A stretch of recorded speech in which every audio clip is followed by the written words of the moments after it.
Om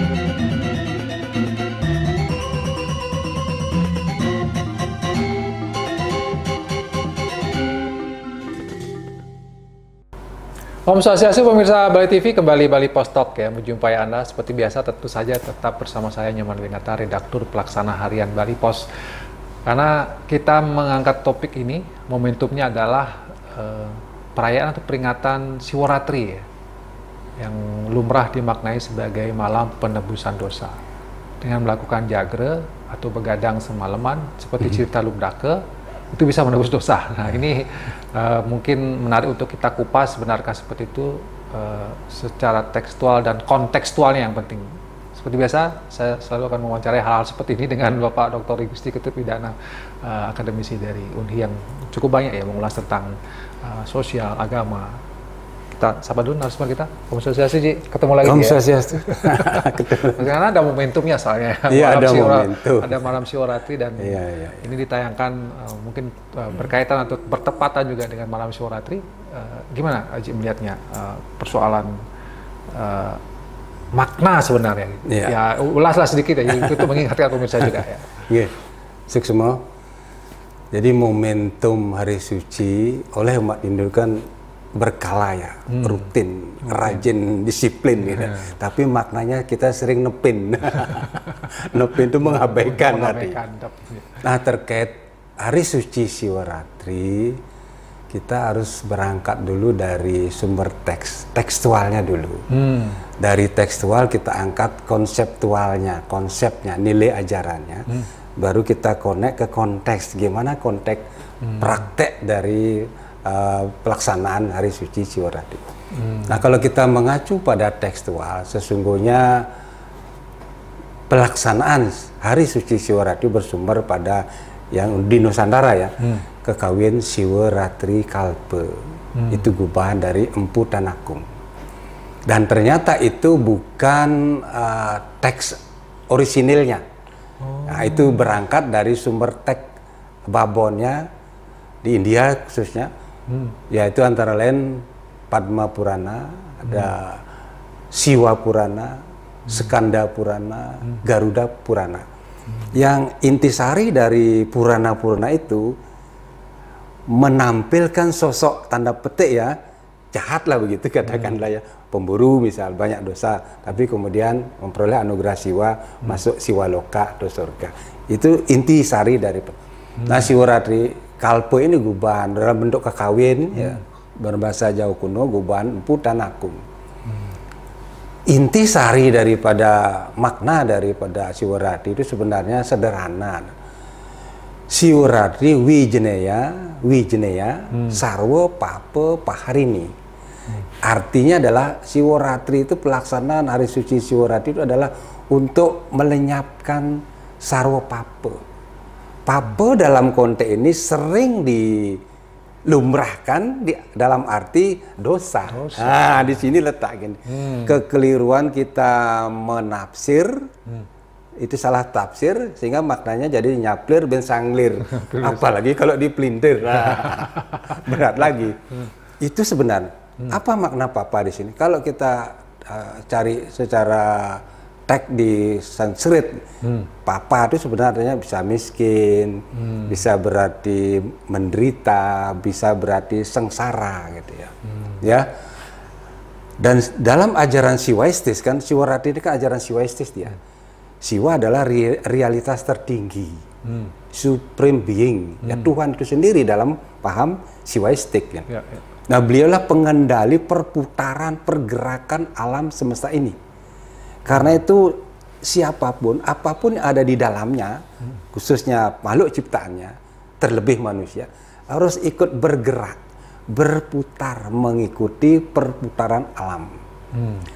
Nah, dalam ajaran Siwaistik disebut, siapa yang tidak ikut bergerak, ya, tidak ikut berputar, mengiringi putaran pergerakan Siwa sebagai sang pencipta dalam konteks ini, dia disebut dengan dalam keadaan tidur. Aturu. Ya, orang yang tidur aturu ini mengalami pape, kegelapan, ya, karena masih diliputi oleh ikatan raga dan indria. Inilah yang sebenarnya di malam Siwaratri, Ratri itu artinya malam. Malam Siwa, malam penghormatan Siwa. Di saat malam penghormatan Siwa kita melakukan perenungan. Ya. Untuk apa? Untuk mencapai kesadaran sang diri, atutur. Jadi yang Papa itu aturu, yang diharapkan adalah atutur.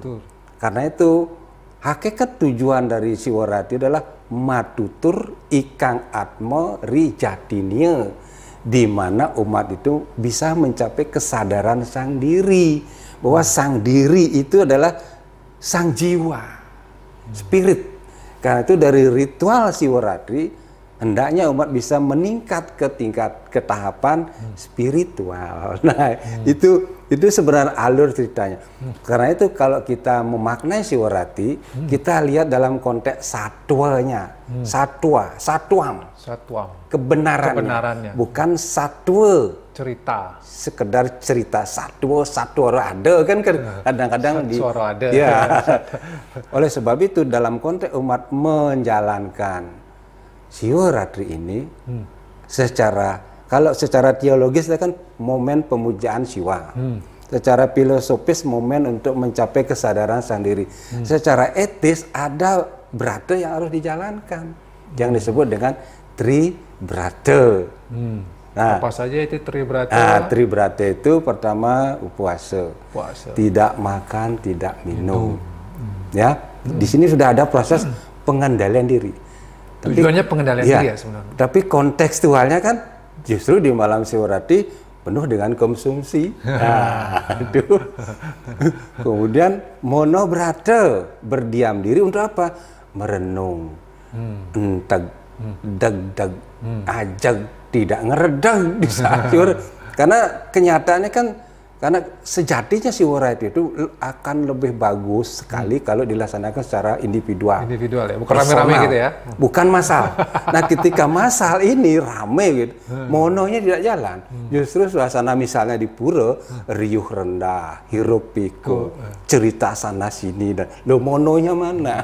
Kadang-kadang menggosip. Ya, ngegosip, ngerumpi ya, menceritakan orang lain. Nah, belum lagi terkait jagre itu artinya bangkit, sadar, eling, bukan melek, bukan begadang. Nah, seperti Pak Man tadi bilang, masa sih hanya dengan malam begadang semalam Siwaratri itu bisa tebus lalu dosa. menebus dosa. Tapi karena ceritanya begitu. Ya. Hanya ceritanya kan lubdake gitu ya. Iya, lubdake. Iya, di atas pohon. Iya, di atas pohon. Karena dia takut nanti jatuh, dia begadang. Iya, gitu. begadang. Ya, besoknya katanya dosanya udah hilang katanya. Gimana? Nah, kalau kita berbanding misalnya, bayangkan tukang jaga malam wakar itu kan hampir tiap malam dia begadang, tidak aja kan lebih bersih lagi dari dosa. Berarti sebenarnya ada banyak, apa boleh dibilang katanya penyimpangan makna dari Siwaratri ini. Ya, prakteknya begitu sekarang. Kita harus akui bahwa kecenderungannya umat itu lebih menampakkan ritual apapun lebih ke arah yang formal dan seremonial. Kalau yang besar-besaran nanti ke kolosal, gaya karnaval, kan begitu, biaya modal kapitalnya besar, kan begitu. Untuk Siwaratri akan lebih bagus dia bersifat individual, personal, dan ada guru spiritual yang menuntun, membimbing. Kalau tidak, dia seperti yang Pak Man sampaikan, dia terjadi salah tafsir, salah pemaknaan, salah penerapan. Seperti contoh tribrata tadi itu.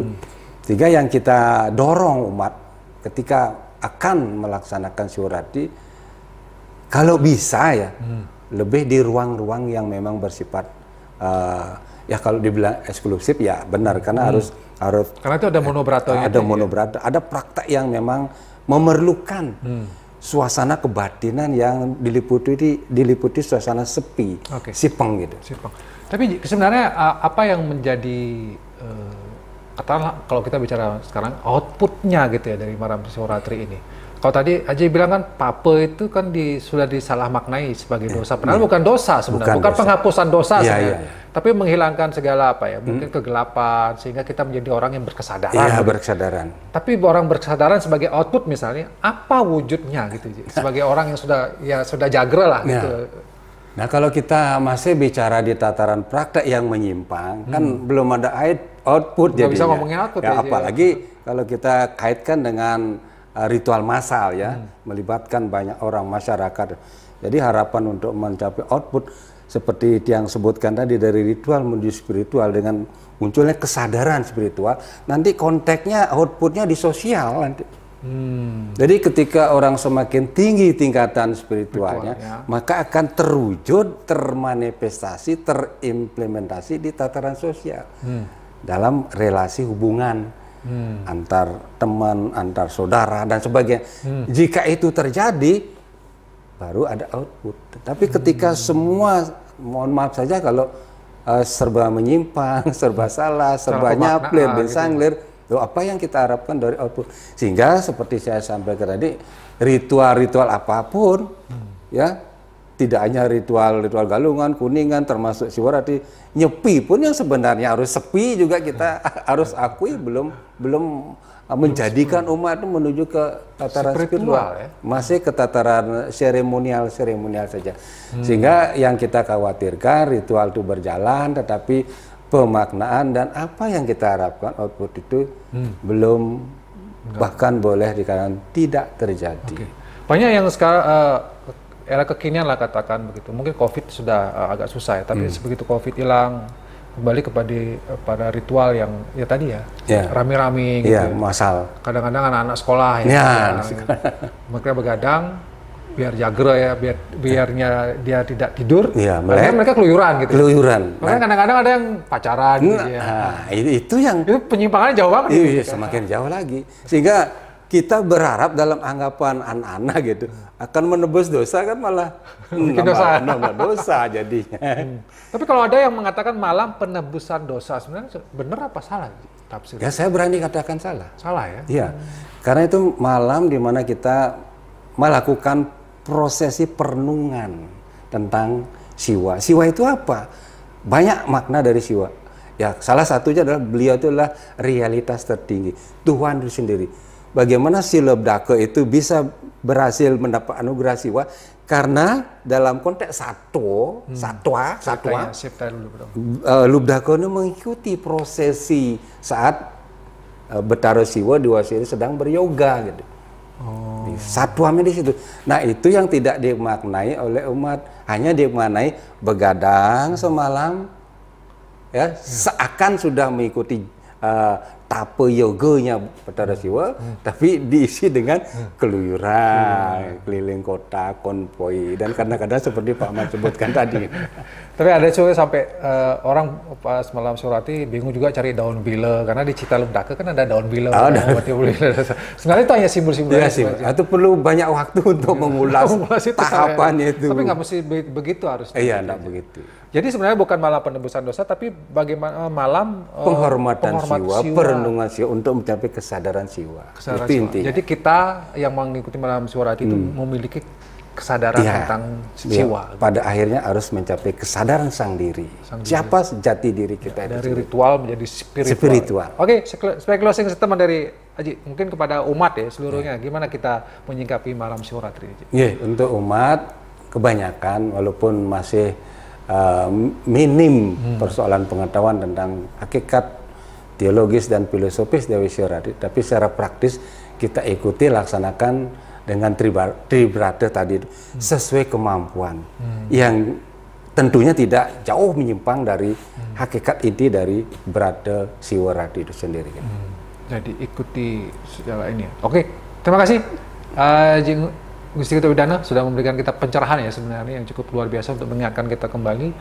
Ya, saya selalu terkesan dengan beliau dengan mengatakan dari ritual menjadi spiritual. Nah, ini kita yang masih sibuk di ritual-ritual yang kita belum sampai ke spiritual. Mudah-mudahan setiap tahun kita merayakan apapun itu termasuk malam Siwarati ini, dari ritual kita bisa melangkah kepada spiritual dengan memahami apa sebenarnya di balik setiap hari-hari suci di umat Hindu. Demikian Bali Post Talk kali ini, saya ucapkan terima kasih atas perhatian Anda. Saya tutup dengan Parama Santi. Om Santi, Santi, Santi. Terima kasih, sampai jumpa.